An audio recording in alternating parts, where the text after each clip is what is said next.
আসসালামু আলাইকুম রহমতুল্লাহ বরকাতুহ। তে বন্ধুগণ, আশা করি আল্লাহ পাকের রহমতে সকলেই সহি সালামত আছেন। তো কবি গাজী আক্কাস আলী ইউটিউব চ্যানেল 017140885009 এর পক্ষ থেকে আপনাদের সকলের প্রতি রইল একান্ত আন্তরিক শুভেচ্ছা ভালোবাসা। তো বন্ধুগণ, এখন আপনাদের সামনে যে বয়ানটা রাখবার চেষ্টা করব, বয়ানটার নাম হলো দুর্ভাগা ভোটার। কি দুর্ভাগা ভোটার? কত সিরিয়াস কথা। অর্থাৎ আমাদের দেশের ভোটাররা দুর্ভাগা, ভোট দেয় কিন্তু যাদের ভোট দেয় যে দলগুলি, যে নেতারা, তাদের তো গণতান্ত্রিক চর্চা নাই।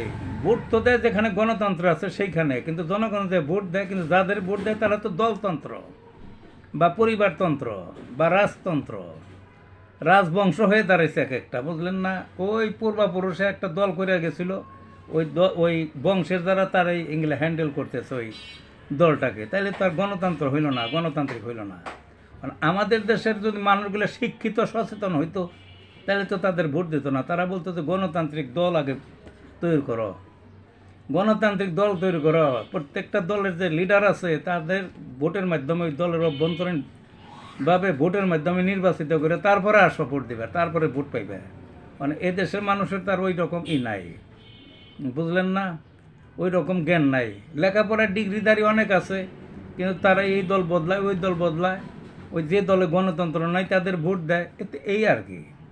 তো উচিত আসলে এই সমস্ত ভোটারদের এদের ভোট না দেওয়া, ভোট না দেওয়া। আর পরিবারতন্ত্র, রাজতন্ত্র বা দলীয়তন্ত্র, ব্যক্তিতন্ত্র কী হয় তা তো জানেনি। লুটপাট, এই 54 বছরে কী হয়েছে? 54 বছর এই দেশে কী হয়েছে? মালয়েশিয়া, চীন, সিঙ্গাপুর আমাদের দেশের চেয়ে পিছনে ছিল, অর্থাৎ দরিদ্র ছিল। ভালো নেতার কারণে কোথায় তাদের অবস্থান আছে? ওই সমস্ত দেশে যে ভিক্ষা করা লাগে আমাদের দেশের মানুষের, ওই দেশে যে ধর্ণা দেওয়া লাগে, কামাই করবার যাওয়া লাগে, এই খালি এই সমস্ত অসভ্য নেতাদের কারণে, বুঝলেন না?